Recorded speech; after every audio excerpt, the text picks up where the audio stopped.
you could see the emotion and the significance of that moment to him that he'd waited 70 years for. And then you could feel that, in a sense, that was the weight of history. Lunch parties will be happening throughout the day today. The Coronation concert at Windsor Castle takes place this evening. And that's all after the very memorable day we had yesterday, filled with moments, filled with history, and filled with things that we were learning, really, as we went along for the first time. Let's speak to Rupert Bell, who is Talk TV's royal correspondent. Rupert, good morning.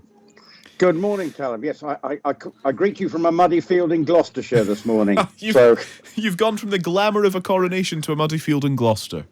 Well, Babington horse trials, yes, and it's a scene resemblant of Glastonbury, so with mud everywhere. But anyway, gosh. A major juxtaposition after yesterday's pomp and ceremony.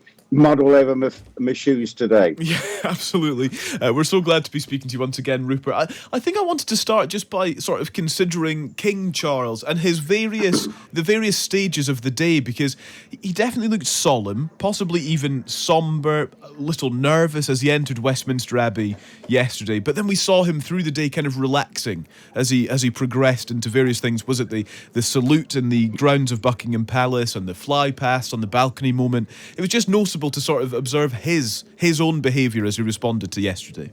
And I think the moment it was, and I remember we spoke about it yesterday, the most significant moment when the crown, Edmund's crown, was placed on his head just after midday, that you could see the emotion and the significance of that moment to him that he'd waited 70 years for. And then you could feel that, in a sense, that was the weight of history. But once the service ended, and I think seeing those crowds, and bearing in mind it was pretty wet and miserable up yesterday where we were, and forget everybody else on the Mall, he saw the huge numbers of people. I think that would have made him relax and then start to enjoy the rest of the day. And he did look as if he was enjoying that salute that he was given in the Buckingham Palace grounds, and then, of course, the fly past. And as you say, with huge crowds on the Mall, that I think was he had nothing else but to do and think, wow, this is amazing, and you could sense that in his demeanour from the moment he left the Westminster Abbey yesterday at around about 1 o'clock. Yeah, a couple of moments as well from around the coronation and the service and the Abbey itself. First of all, when they arrived, when the King and, well, at that point, Queen Consort, but Queen Camilla arrived in the carriage, they seemed to be sat outside waiting for a few minutes. I'm not quite sure. Was that planned, or had they arrived early? What was going on with that? I think the Prince and Princess of Wales turned up a bit late. And I think that's what it was, actually. Yeah. So there was a little hiccup in the logistics, but bearing in mind how many cars, coaches and everything were coming and going in the build-up, sometimes it's not surprising. If that was the only mess up yesterday, then I think organisers can be pretty pleased, because, yes, they may have been waiting for a minute or so until they came and were able to come out.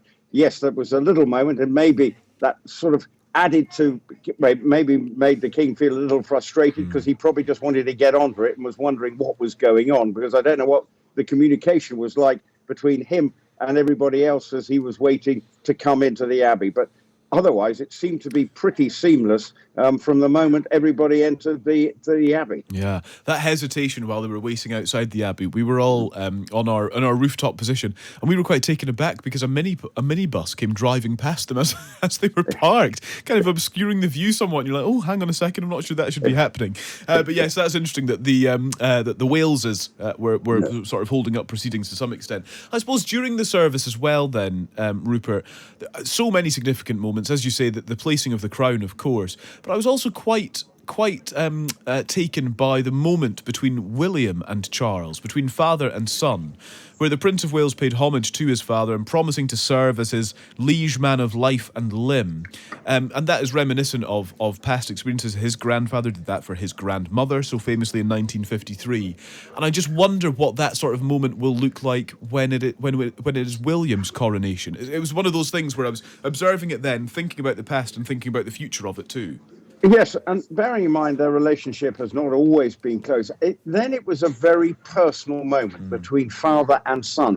And bearing in mind the significance of it, it added to the symbolism. And clearly, it meant a lot to both of them. And that little kiss from William to his father after that, I think that said a lot. And I know the lip reading experts are out there trying to work out what he said to his son, but whatever, you could sense that it meant an awful lot to him. And that sense of duty, knowing that William is committing himself to his king, i.e. his father, and country from the moment he said that, and knowing that William will be 100% committed in every sense to his role, and that is important. But I thought it was a private moment watched by millions, and I think they were able to just sort of compartmentalize that moment between father and son and the significance for the monarchy going forward. Yeah, the balcony moment is always worth talking about too, because there was a lot of build up to this yesterday and trying to understand and predict how it would work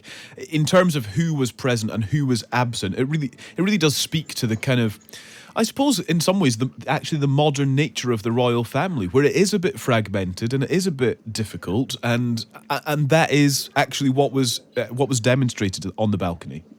Well, I think the main thing is that Louis knows how to steal the show again. Yes. I don't know where he's taught to come up with the variation on a wave theme, but he came up with something. So he's definitely a cheeky chappy, but that endeared him. It continues to endear him to all and sundry.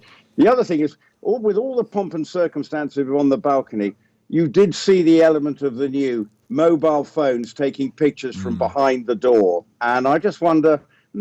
I know that the solemnity of the moment suddenly seemed to go when you see that even the royal family, someone wants to get that all-important selfie. And of course, we've seen pictures from behind, but again, everyone seemed to want to be getting that all-important little picture, because clearly, from that balcony, seeing that number of people there must have been a mind-boggling sight. I can't imagine what it looks like from there when you suddenly just think, and they're all coming to see you.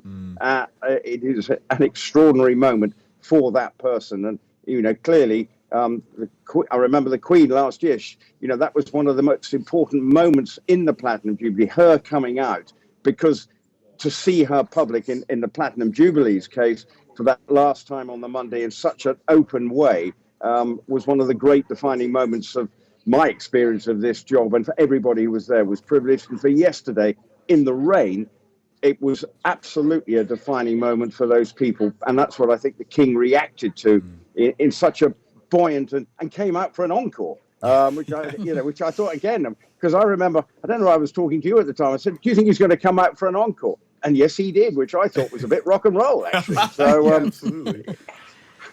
Rupert, we have absolutely loved speaking to you over the course of this weekend. Thank you very much. Thanks for being part of the programme in the last couple of days.